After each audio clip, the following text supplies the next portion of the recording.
Mugamba muti abagalwa balungi abeekumira kusanga face to face 6 mbaaniriza ate nate olunaku olwaleero.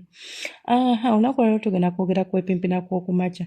Nina bwe styles bubiri, nina akamu nakabasomesaako batugenda ka adjustingamu katini oba tugenda ka modifyingamu katini okutegeera engeri gy'osobola okuzina omukazi nga tomutetaganyiza, tomukooyeza ate nga nawe teweekooyeza nnyo. So z'okumakya ze tuziniramu emmano nazisomesaako naye I believe of course sobola covering topic yonna n'engimalayo mulundi gumu kubanga kiba kineetaagisa obudde bungi. Waliwo obukodyo bubiri oba bu styles bubiri leero bwe njagala okubawa. Kasayira akasookera ddala kano nno ko kabeera nga bw'olaba kajiiko naye ate tukamodifyinga ne tukajja mu kajiiko. Kajiiko twagiraba era twagisomako. Kajiiko twagiraba era twagisomako era nabalaga engeri gye tusobola ogikozesaamu nga ozina omukyala ku makya. So bw'oba oli musajja ng'ofuna omulimu gw'okumakya ng'oyina omukyala ng'osula naye mu buliri oba girlfriend wo oba mukyala wo whatever naye nga temwezina ku makya, I don't know what you are doing. Guys, you are missing out. I'm not saying buli lunaku mukikole, but at least mu wiiki kale emirundi ebiri naye toyinza kuŋŋamba nti ggwe ebyokumakya nedda ebyamwe bya kiro byokka ebyo bibowa bitamya abakazi bebaleetera okuleeta nga like tekyalina feelings mu nsonga za kwepimpina. So oba oyagala okunyumirwa okwepimpina tayiminga ku makya ekisooka testosterone levels z'omusajja ziba waggulu, omusajja aba teyeetaaga kusooka kutetenkanya nnyo olwedde aba alina omuyimo gwe ate naawe omukyala obeera omubiri guli relaxed nga mukkakkamu nti whatever that transpires oba kyonna ekigenda mu maaso ogenda kireceiving with an open heart, ogenda kinyumirwa era ogenda kiwoomerwa. Mubadde mwebase, ogenda okuyita Ssemudondola ayimye obudde bwa kumakya okikwasaganya otya. Mukwano nja kusaba just roll over. Mukyala wo muleke mu position gy'aba yeebaseemu asabira ng'atunudde kaŋŋamba atunulidde ekisenge oba atunudde side wa yonna mudde emabega njagala ojja omumpambaatire. Emmana y'okumakya tebagipapira, toyingira nnyingire bw'otyo kubanga era eba tetobye. Gw'olinza okuba wakubye dda saluuti zo wayimye naye ate nze sinnatoba kubanga nze si bye mbaddeko, ffe tetulinga mmwe tetufuna omulimu gw'okumakya. Kati woba oyagala okugipimpina oba oyagala okuzina omukyala nja kusaba ojja omuwambaatire otandike mpola, tomuzuukusa tomukoonako tomuyita wabula tandika mpola okuyisa emikono gyo ku mubiri gwe mpola mpola. Okwate emikono giyise wansi w'akateeteeyi k'anaaba asuzeemu oba bulawuzi kisinziira, otandike okuweeweeta amabeere ge ng'olinga oganyigamu mpola mpola.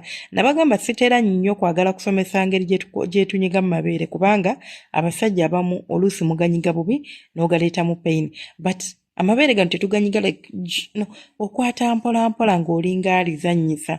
Omanyi mpola mpola ng'omuntu banaakunyiga ku binege. So nga naawe bw'oyagala okunyiga ku binege ye pressure gye njagala oteeke ku bbeere si n'olinyigano mpola mpola. Nja kusaba okozesa eddakiika 3 at least ku 4 ng'oweeweeta mukazi oba 5 ng'omuweeweeta. Agenda tandika okurespondinga nti ne bw'anaaba tazuukuse like immediately olwo abakyala nga yetayagala kumuzuukusa like abruptly nti mama gundi yimuka nga tabyagala. So ajja kuyimuka mpola mpola, agenda tandika okwesika, agenda tandika okulaga nti kyokola akinyumirwa mpola mpola yadde ajja kuba tayimuse omulundi gumu. So tandika okumuweeweeta oba tandika okuyisa engalo zo mpola mpola ku mubiri gwe nga bw'ozannyisa amabeere, zannyisa ku nnywato, weeweeta ku mimwa gye, omulijjukira mabega. Kati bw'onaamala okwata omukono gwo ogukkirize wansi mu bukyala bwe otandike okumuweeweeta empola. Totuukira ku musino ngambye mu kituli, teekayo olugalo omale ojjeyo oweeweeteeko mpola mpola. Teyeetaaga kutoba nnyo kubanga obudde tetugenda kubeera nabo, naye kasiteebeera ng'emmana etobye nja kusaba okwate ekigere kye oba okwate wano mu kisambi kye omuwenjule katini muleke nga yeebase muyingire. Kati oba omuyingiridde mu kajiiko otandika okumuzina eddakiika nga2 ajja kuyimuka. Bw'anaayimuka nja kusaba okwata ekigere kye awo nkugambire ntugenda modifyinga kasitayiro kano. Kwata ekigere ky'omukyala okisike okibuuse like omubiri gujjukira gwoba weebase tinga weebakidde ku sayidi.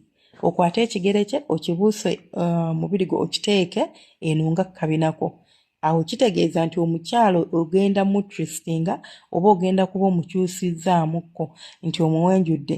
Omukyala asobola okweyamba n'akozesa omukono gwe n'aweeweeta omusino gwe, oba gwe osobola okubeera ng'oweeweeta ku musino gwe ng'ate bw'omuzina. Guno omulimu gwagenda okugola kubanga gwagenda okuba nga omuzina mpolampola paka bw'owulira nga kati oyagala kubeera nga omutuusa. Bw'oba oyagala kumutuusa tandika okubeera ng'oweeweeta omusino mpolampola paka omukyala kw'asammula. Omusino oguweeweeta ng'ate munaasonyiwa ndi mu buliri nno leero. Omusino oguweeweeta mpolampola ng'ate bw'omuzina mpolampola, very slow. Seetaaga bya papapa.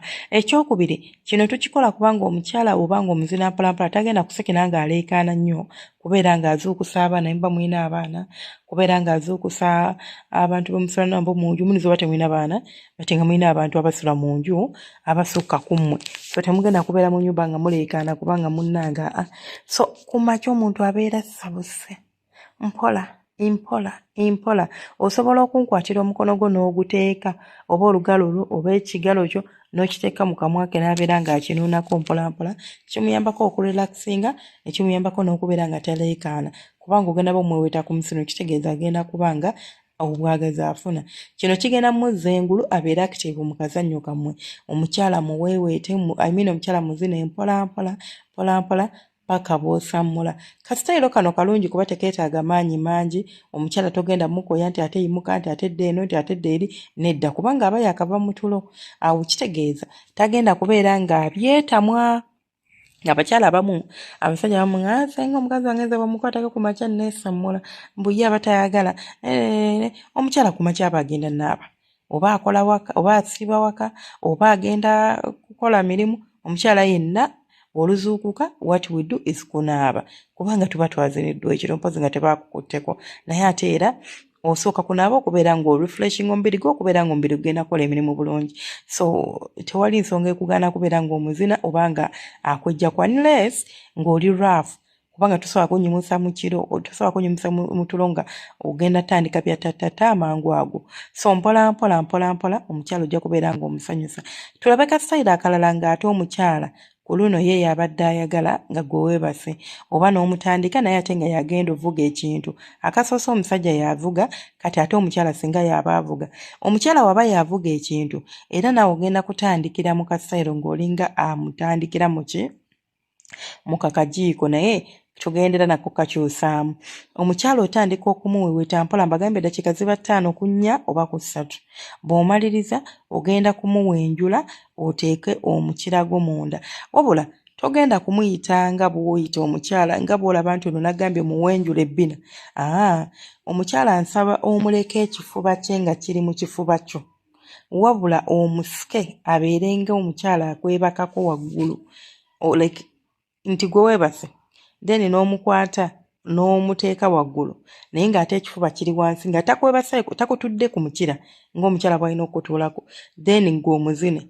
Bw'omaliriza bwe munaatuuka akaseera ogenda kukwata omukyala ono abeere ng'omukyala yeesitula nga bw'adda ku mukira naye ng'ate ekifuba kye akosimayo oba mugategedde bulungi, ekifuba kye kiri wansi ku mufaliso w'omukwatidde. Emikono gyo nja kusaba ogikuumire mu kifuba kye ng'ofokasinga ku mabeere ge, ofokasinga ku mimwa gye mpolampola naye ng'ate akkubye omugongo naye ate wano ng'alinga akwebaseeko nti alinga yali waggulu nga gwali wansi naye ate ng'ekifuba okikuttidde mu kifuba kyo ate nga mwebase mutunudde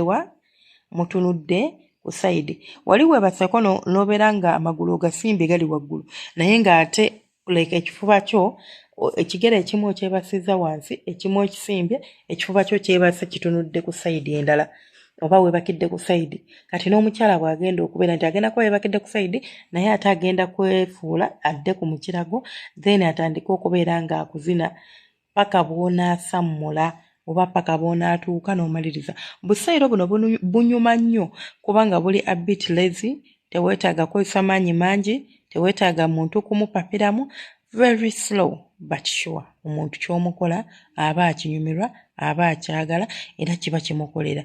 Byebyo byange temwetaaga subscribing, liking no commenting, mwekuumireko nga nkomawo n'obukodyo obupya. Njagala okwezinako mukubere kulungi tufune kye tuyita best sex life. Teri kintu kinyweza maka, teri kintu kinyweza mukwano ng'abantu nga beezina ebinyuma, nga beezina ebibakolera. Teri kintu kitama mukazi, teri kintu kitama maka nga kumanya nti tewali ssanyu lya kisenge. Nti Yesu omusajja asobola okuba ng'akwebakako naye nga byakwebakako bya bulijjo. Omukazi wo takukyakuwoomera oba takuwoomera because byakola bya bulijjo oba bye mukola bya bulijjo. Mulina okukyusaamuko mu ngeri gye mwepimpina okubeera ng'omukyala oba omusajja asigala anyumirwa oba nga asigala alobooza ku kisenge kye. N'abeera ku mulimu naye ng'obwongo bumuli waka. Omukazi n'abeera gy'ali naye ng'obwongo bumuli ku bbaawe. Oba oli awo ng'akutaddemu akasimu beebi okumawo ti ebyo temukyabiyina kaakati nga kubira akwagaza ki. Kudda ddakiika 5 ng'omuvuddeko. Ebyo byonna I'm not saying nti omubeereko paka no, but dakiika 5 zibeere za mugaso, zibeereko enjawulo ze zikola mu bulamu bwe. Mubeera bulungi, mbaagala nnyo Mukama abankuumira abanjagalire bye munjagalira. Abapya njabasaba musubscribing ate mmwe abakadde mwebale kwekuumirako nga bambi buli kenteekayo you show up n'okalaba. Omukama nsaba akunsasulire akumpeera birungi biyereere. Mweraba mubeere bulungi temujjanga okwo.